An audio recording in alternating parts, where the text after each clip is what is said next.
Bismillahirrahmanirrahim. Assalamu alaikum, dear students. I hope you will be fine by the grace of merciful Allah. Now, in today's lecture, I am going to discuss the center of gravity of various objects. To start with an activity, I have a pencil here. If I balance it on my two fingers of my left and right hand, and if I bring these fingers closer, then a point will reach where both the fingers meet each other and the pencil is balanced. This point on which the pencil is balanced is called the center of gravity. इसे centre of gravity क्यों कहेंगे? क्योंकि इस time जहां पे मैंने इसको support दिया हुआ है, इसमें सारा वजन इस पेंसिल का इस पॉइंट के ऊपर लग रहा है. अगर मैं इसको थोड़ा सा साइड पे करता हूं तो या इधर से मूव हो जाएगा या इधर से ये ऊपर, यानी क्लॉकवाइज या एंटी क्लॉकवाइज रोटेशन इसमें आ जाएगी. जहां सेंटर ऑफ ग्रेविटी होता है, there will be no rotation, there will be no clockwise, there will be no anti clockwise rotation. Okay, तो अगर हम देखो ना, फर्स्ट करें मैं इस जगह पे से बैलेंस करने की कोशिश करूं तो नीचे को गिर जाएगा इस तरफ से. अगर मैं यहां से बैलेंस करना चाहूं तो इधर को नीचे को गिर जाएगा. इसका मतलब ये सारे पॉइंट सेंटर ऑफ ग्रेविटी नहीं है. ये पॉइंट क्या हुआ? Centre of gravity. ओके, तो सेंटर ऑफ ग्रेविटी क्या हुआ? A point where the whole weight of the body appears to act vertically downward. यानी जहां उसका पूरे का पूरा वजन ऐसा लग रहा होता है बिल्कुल नीचे को लग रहा है. देखो ना, यहां पे अगर हमने सपोर्ट दिया है इसे, तो मुझे इस हाथ पे इसका वेट फील हो रहा है क्योंकि ये सेंटर ऑफ ग्रेविटी है. यहां पे ये मेरे हाथ की बजाय ये नीचे जमीन की तरफ जो है वो इधर से झुक जाएगा. ओके, तो सेंटर ऑफ ग्रेविटी मुख्तलिफ चीजों का कहां होता है, आज की एक्टिविटी हमारी इस चीज के बारे में है. फर्स्ट करें, ये मेरे पास एक सिस्टम है जिसमें मैंने ये जो स्लॉटेड वेट्स हैंगर के अंदर जो हैंग किए हुए हैं. अगर मैं इसको इस तरह, इधर देखें यहां पे है, मैं अगर इधर से यूं फोर्स लगाऊं तो ये इस तरह तिरछा है. इसका मतलब मेरी फोर्स यहां पे तिरछी लग रही है, लेकिन जमीन की तरफ से जो फोर्स लग रही है वो वर्टिकल फोर्स होती है. अब जरा चेक करें जरा, मैं इसको अपने फिंगर को यहीं पे रख के इसको मूव करना चाह रहा हूं तो ये देखें ये बिल्कुल स्ट्रेट हैंग करेगा, क्योंकि जो सेंटर ऑफ ग्रेविटी है या जो उसका ताल्लुक वेट से है, और वेट हमें पता है कि वर्टिकल फोर्स है, वो बिल्कुल कहां लग रही होती है? नीचे की जानिब. तो ये देखो ना, जैसे मैंने अगर इसको यहां से तिरछा उठाने की कोशिश की, लेकिन जब ये उठेगा, जमीन को छोड़ेगा, तो ये हमेशा क्या हो जाएगा? वर्टिकल हो जाएगा. ओके, तो हुआ क्या कि इसमें ये जो स्टैक है, ये स्टैक है और ये जो हैंगर है, इस सारी चीज का वजन कहां लग रहा है? बिल्कुल नीचे की जानिब, बिल्कुल सीधा वर्टिकल फोर्स की सूरत में. तो अगर मैं इसको यहां पे सपोर्ट दूंगा तो ये स्टिल कर जाएगा.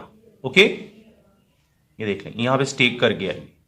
ओके, तो ये पॉइंट जहां पे मैंने इसको जो है थोड़ा सा सपोर्ट दिया, इसे क्या बोलेंगे? Centre of gravity. अच्छा, हम कुछ शेप्स का डिस्कस करते हैं कि उनकी जो सेंटर ऑफ ग्रेविटी कहां पे होगी.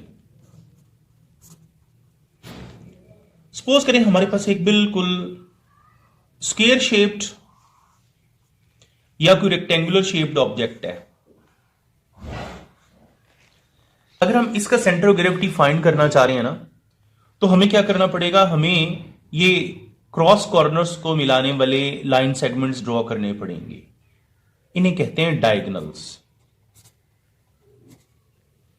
Where the diagonals meet each other, it will be the center of gravity.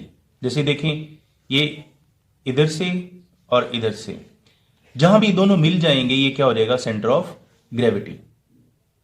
Okay, अच्छा, इसी तरह अगर आपके पास कोई सर्कुलर शेप्ड ऑब्जेक्ट है, जैसे ये देखें ये एक सर्कल है, इस सर्कुलर शेप्ड ऑब्जेक्ट का बिल्कुल सेंटर जहां पे होगा वहां पे होगा सेंटर ऑफ ग्रेविटी. ये जो भी हमने थोड़ी देर पहले डिस्कस किया, ये एक रॉड लाइक, इसका भी जहां पे मतलब आपको लगेगा कि इसका वेट जिस जगह एक्ट कर रहा है वो है सेंटर ऑफ ग्रेविटी. अब ये आपके पास एक डिस्क नुमा चीज है, इसका सेंटर ऑफ ग्रेविटी भी कहां पे होगा? इसके बिल्कुल सेंटर में, यहां पे. यानी इसका मतलब ये हुआ कि जो सर्कुलर चीजें हैं, डिस्क नुमा चीजें हैं, रिंग नुमा चीजें हैं, उन सारों का सेंटर ऑफ ग्रेविटी, जैसे अगर फर्स्ट करो मेरे पास कंपस हो और मैं कंपस से एक सर्कल बनाऊं, तो जहां पे मैं एज रखूंगा उसका, ये वाला जहां पे उसकी नोक रखूंगा, वो होगा सेंटर ऑफ ग्रेविटी। ओके, तो इसी तरह अगर कोई आपके पास कोई स्फेरिकल ऑब्जेक्ट है, जैसे देखिए स्फेयर है, इसे बोलते हैं सॉलिड स्फेयर।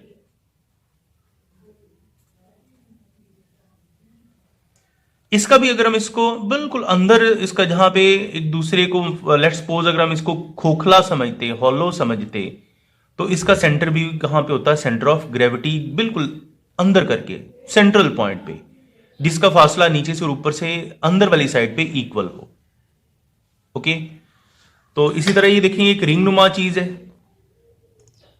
ये रिंग है, इसका सेंटर ऑफ ग्रेविटी जहां पे ये स्पोर्ट इसको मिली हुई है इस जगह से, ये जिस जगह पे ये घूम रहा है, ये होगा इसका सेंटर ऑफ ग्रेविटी। अच्छा, ये एक ऑब्जेक्ट है हमारे पास, ये सिलिंड्रिकल ऑब्जेक्ट है, यानी अगर आप इसकी एक्सिस ड्रॉ करें तो यहां पे तकरीबन अंदर वाली साइड पे मिड में यहां पे होगा इसका सेंटर ऑफ ग्रेविटी, क्योंकि अगर उस जगह पे हम इसको सपोर्ट देंगे तो ये स्टिल करेगा। अब आते हैं कि अगर आपके पास कोई ऐसा ऑब्जेक्ट है जो यानी जिसकी कोई खास शेप ना हो, जैसे देखें ये मेरे पास एक कार्डबोर्ड है, इसे बोलते हैं थिन लैमिना। अगर आप इसका सेंटर ऑफ ग्रेविटी फाइंड करना चाह रहे हैं तो क्या करेंगे, तो पहले तो मैंने इसके ऊपर कुछ होल्स किए, उन होल्स को नेम दे देंगे हम A B C and D. फिर हम लेंगे एक प्लम लाइन, उसके साथ एक नेल अटैच करेंगे, और उसके बाद उस नेल के जरिए इसको हम क्या कर देंगे, यूं ऐसे इस होल नंबर ए से हैंग कर देंगे। ठीक है, प्लम लाइन का जहां पे धागा होगा उससे जो है वो आप बिल्कुल सीधी एक लाइन नीचे ले लोगे ऐसे, यानी जहां पे उसका, लेट्स सपोज अगर हम इस हिसाब से करते हैं ना, तो ये देखें इधर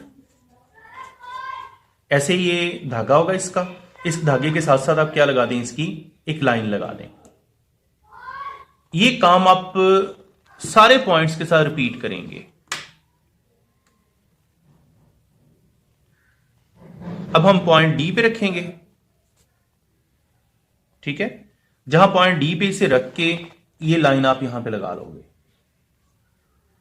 ओके, इसी तरह पॉइंट सी पे और इसी तरह पॉइंट डी पे।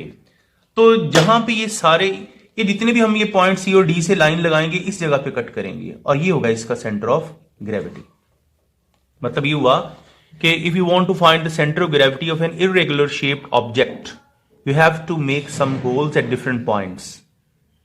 Then you have to take the plumb line, attach a nail with it, and hang from a support. Draw a line with the thread. Then where the lines intersect each other will be the point where if you apply a force, it will stand still. It will stand still. तो जहां पे ये stand still करेगा वो होगा इसका centre of gravity. देखें मैंने उस पॉइंट पे इसको सपोर्ट दिया और ये गिर नहीं रहा, ना इधर जा रहा है ना इधर जा रहा है। ओके, लो बेटा, ये आज आपका जो है वो लेक्चर। अब मैं आपको बुक से बता दूं कि बुक में ही आपका पहला ये कैसे आपने करना है। सबसे पहले तो आपने ये पॉइंट लिखना है इसका डेफिनेशन का। ओके, इसके बाद ये कुछ शेप्स हैं, जैसे ये ट्राइंगुलर है, इसमें जहां पे मीडियन एक दूसरे को कट कर रहे हैं वो सेंटर ऑफ ग्रेविटी है। ये कुछ मैंने आपसे डिस्कस किए हैं, ये शॉर्ट क्वेश्चंस में आएंगी, और ये खास तौर पे ये जो चीजें ना ये एमसीक्यू के लिए बड़ी अहम है। ये कि सवाल पूछा जा सकता है, the centre of gravity of a triangular shaped object lies dash where the dash each other, यानी वहां पे लाए करेगा जहां पे डायगोनल्स इंटरसेक्ट करेंगे। ठीक है, यानी diagonals intersect each other. Okay, इस तरह मतलब ये हो गया, मतलब ट्रायंगुलर शेप में आ जाएगा मीडियंस में। ये क्या है जी, डायगोनल्स। ठीक है, तो ये आपने एमसीक्यू के लिहाज से, और ये मैंने एक्सपेरिमेंट आपको भी थोड़ी देर पहले जो बताया है कि आपको एक थिन लेमिना हो, यानी जैसे ये चीज लेमिनल शेप कहलाती है ये वाली, इसका सेंटर ऑफ ग्रेविटी क्या निकालने का मेथड क्या है, ये एक्सपेरिमेंट आपने जो है जस्ट लर्न करना है, ये ऐसा चाहे ना करें, ठीक है, क्योंकि एक्सपेरिमेंट में ये सारी चीज़ें आ जाएंगी। ओके, तो ये आपका लेक्चर था बेटा। अगर कोई इशू हो तो आप मेरे से जो है व्हाट्सएप नंबर पर कांटेक्ट कर लें। थैंक यू, अल्लाह हाफिज़।